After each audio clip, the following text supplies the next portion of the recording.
Hey, welcome to the Energy Question with David Blackmon. I'm your host, David Blackmon, and my very special guest today is Armand Paradis, the CEO and founder of ComboCurve, an energy analytics, data analytics firm based in Houston, correct? Yes, sir. Yeah. Well, thank you so much for doing the show. I really appreciate it. Before we get started into the Q&A about your business, just tell me a little bit about your background and how you came to, have the idea of creating this company. Absolutely. So, David, thank you so much for having me, and I really appreciate for your time. So, yeah, all my career has been in the energy industry. All my education has been in the energy industry as well. So, um, I graduated from University of Louisiana, and then I started to work for a small operator for 5 years or so, and I learned all aspects of running an oil company from studying all the logs and the subsurface and the reservoir and well data, and all the way to going to the field during the operations and working with the rig hands and designing drilling and workover programs. So I did that for roughly 5 years, and then I decided to move to Houston, basically working for larger operators and learning how they running their business. And I started to work for Statoil back then, or Equinor right now. This is Yeah, 2014. yeah, So I started to work for Marcellus and Utica asset, and we had roughly 3,000 wells, operated and non-operated. And then what I realized is the sheer amount of capital that we are spending every day on a lot of non-op wells and a lot of operated wells, and uh, and this was happening this was during the shale boom. So every operator were spending money like crazy, just keep drilling. And what I realized is, like, we're spending capital, but we don't have enough analysis behind it in a lot of yeah, cases. And then back then was very justifiable because the operators were learning, they had access to a lot of capital, and it was good times. Oil was roughly 100, and natural gas was roughly around $4, $3, $4. So they were making money, and even in mediocre well was able to pay for itself and make some additional return. And but what I saw, it was something that is not sustainable on the long run, and a lot of it was due to using a lot of outdated and archaic software. And so running an energy company is very complicated. So you're making very big decisions every day, very expensive decisions, very capex heavy decisions, and you're dealing with a lot of decisions that is not tangible. You're drilling a well 10,000 feet below the ground, dealing with high pressure environment, depleted, well interference, fracking, you name it. right. It's just complicated. So, and that was when I saw those. The way that we were making a lot of these capital decisions, it just gave me an idea that this process needs to be materially improved to make better decisions in the long run. So yeah, that was the whole idea. That's why the whole idea behind ComboCurve started back then. So tell me what the concept behind ComboCurve is for our readers, our viewers. Sorry, I'm Yeah. too used to writing stuff. Just tell us what the basic concept behind ComboCurve is.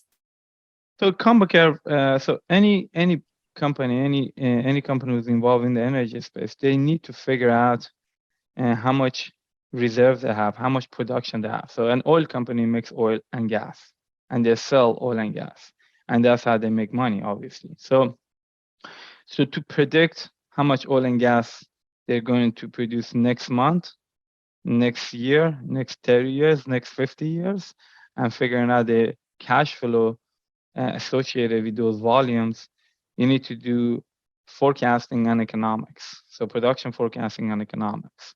So that's what ComboCurve solves at its core, and but it requires a lot of bells and whistles around it to have a comprehensive solution. So that's what ComboCurve allows you to do basically forecasting your oil and gas production and performing detailed economics.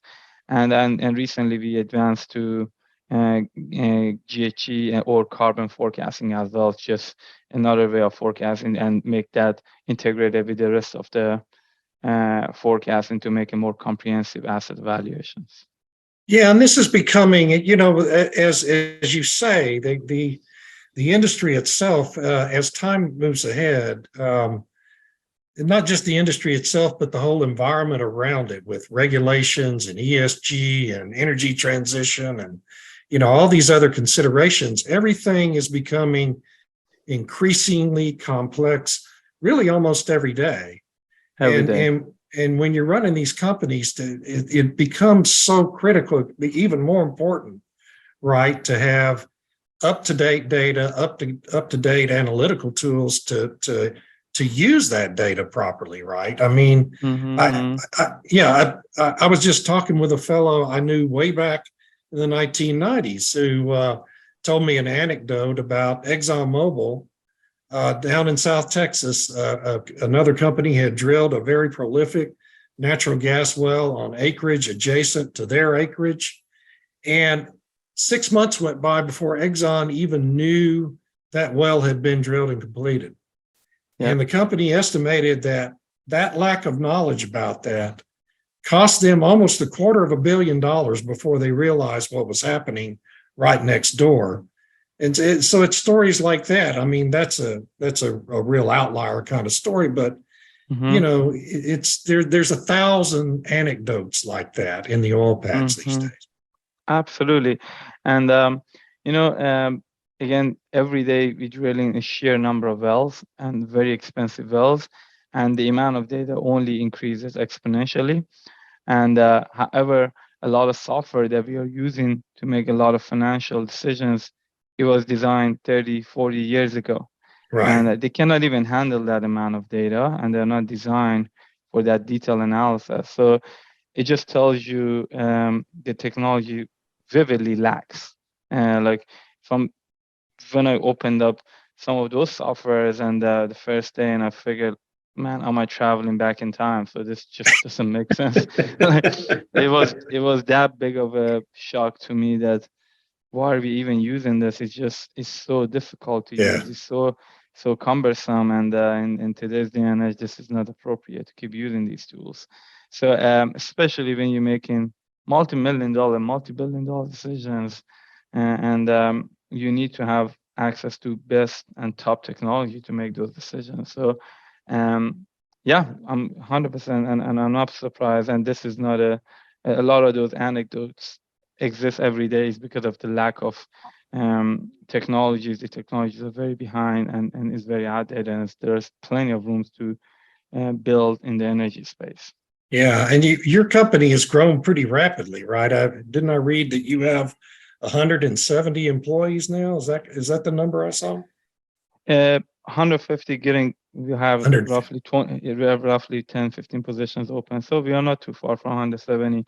So yeah, we are officially the fastest growing energy technology company in the world, and we grew to 150 personnel in just 2 years and a half post releasing our product, and we released it in May 2020 during the heart of the COVID. So, and then currently, yeah, it was the craziest time to release any product, and negative oil prices and everything. But, yeah, it was tough times. But in the course of 2.5 years, we brought roughly 300 companies using our product, from companies from one-man shop to companies like Exxon level, so very large operators. So we have the full spectrums and all types of clients within the energy space, and the subsectors, like from banks, auditors, operators, mineral shops, and consultants, and all using ComboCurve. That's amazing. You also have this data integration tool that I'm very interested in learning about, ComboSync. Yeah. That you're able to build connections into companies like Enverus and IHS and Mongo and Oracle, to also Yep. integrate data from those platforms into your tool. How does that, tell me how that works? Do you have to, I mean, I assume you have to have license contracts with all these other companies to be able to do that, right? So when we built ComboCurve, so we started to we figured we always need data to run the analysis. So we gave the capability to uploading your data through CSV upload, and then we soon realized we need to be able to make that data pipeline more automated. So being able to connect the company's data and pull data. And so we built a REST API layer, they call it. So it just enables interacting with ComboCare through the backend side of the platform. So Ah, we built that layer, and then we realized soon after that majority of the companies, they have trouble managing their data and then building those connections. And we figured to enable this data transfer, we need to have a data team in-house. So we put a data team together. We put a team of roughly 25 people together. We brought the top experts. So we spent almost a year and a half building a lot of data connections, so we can pull data from your internal databases and then bring it into ComboCurve and run the analysis and send the analysis back to your databases. So yeah, it was a very, very comprehensive, big project, and we're constantly improving, we're constantly adding more and more data connections. But it's pretty cool. You know, we had cases that we made the connection happen live, like in 10 minutes. So we were able to send and receive data, which is pretty cool. Like those types of connections before ComboCurve thing was taking like months to build sometimes. oh But my gosh. yeah, so we made that process a lot more automated. And this is something obviously that would not have been even possible to do even a decade ago, right? Yep. With the amount of data and upload and download speeds you would have to accomplish all this. The advance of technology is really been pretty amazing in this century. Yep. I mean the advancement in the data technologies is just mind-boggling, and the thing is, like, a lot of internal companies teams, they can literally catch up because it's Right. just advancing super fast. So that's why we see a lot of companies run into data management issues. You know, so it's not an easy problem to solve, and it's not going to be an easy problem to solve. It's only going to get more and more complicated Right. exponentially. So in with the pace that everything's advancing for a company like yours, that means you can never stand still, right? You always have to be evolving your own product offering, right? Absolutely. Like, you know, 2 years ago we had 20 developers. Right now we have 75 developers. So, and we have to constantly maintain our product, constantly adding features and capabilities. Again, making oil, it never gets easier. So you always dealing with, it never gets easier. So you dealing with a lot more infill drilling, and industry lost more than 50% of its personnel.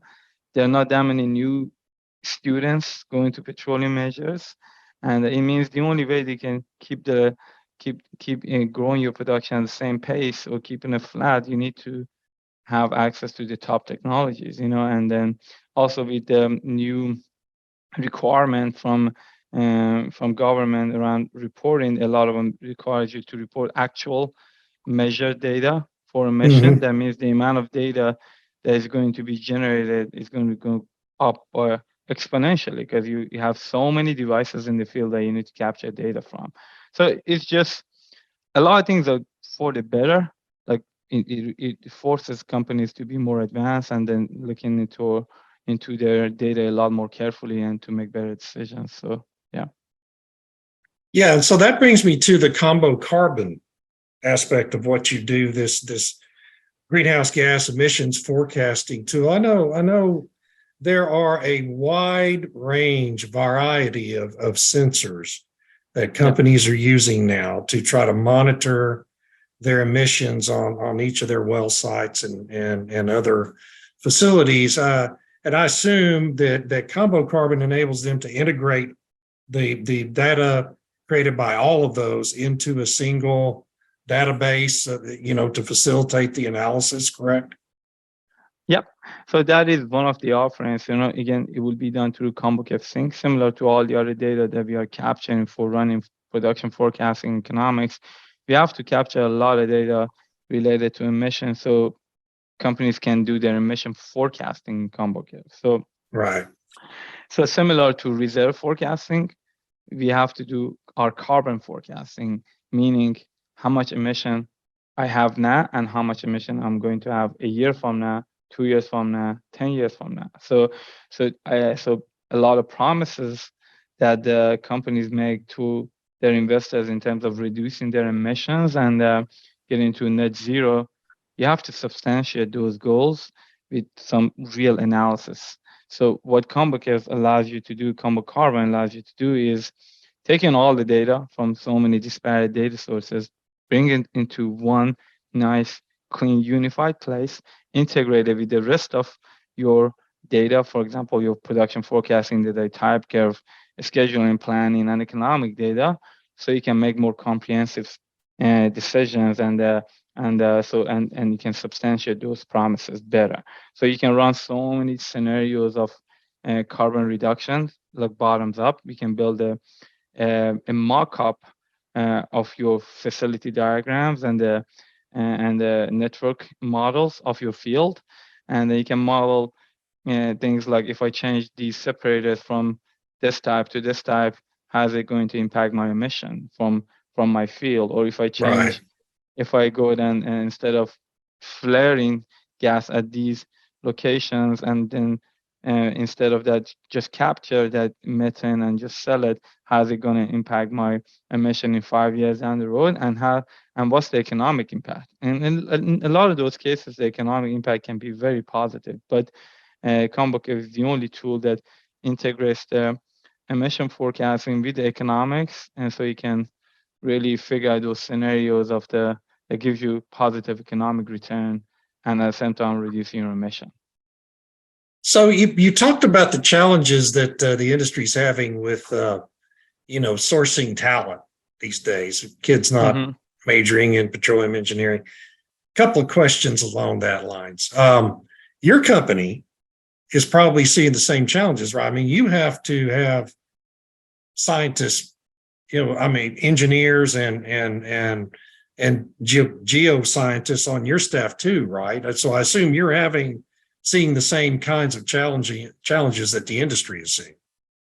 Yeah, I mean, the good thing is we hired at a time that nobody were hiring. So we hired in 2020, 2021, and 2022, and we staffed up our personnel, for at least a year. So this year we're not going to have a ton of hiring left, but and our strategy was, we were looking, because we were so pro technology and so caring about the industry. So a lot of people who joined us, they came from the industry. Their parents, they were in the industry, and they took a lot of pride in making the industry better. So so for us, honestly, it wasn't a challenge to get talents even from outside the industry. It wasn't a challenge, because our goal is to make energy industry more efficient. So and efficiency means cleaner productions and more economic. Like, you're not going to make bad decisions. Bad decision means basically literally that translate to more emission long run, and less cleaner fuel for the industry in total. So a lot of people who cared about these things joined us to just to help the industry to make better decisions and produce a cheaper and cleaner energy. So our discussion today. Wait. The second question I had related to workforce. When you see this generation of college students avoiding petroleum engineering, avoiding these oil and gas specific professions, do you look at that as kind of a missed opportunity for those folks? I mean, when I look at the landscape facing us, I see the oil and gas industry being around for quite some time in a Yep, pretty healthy state, don't you?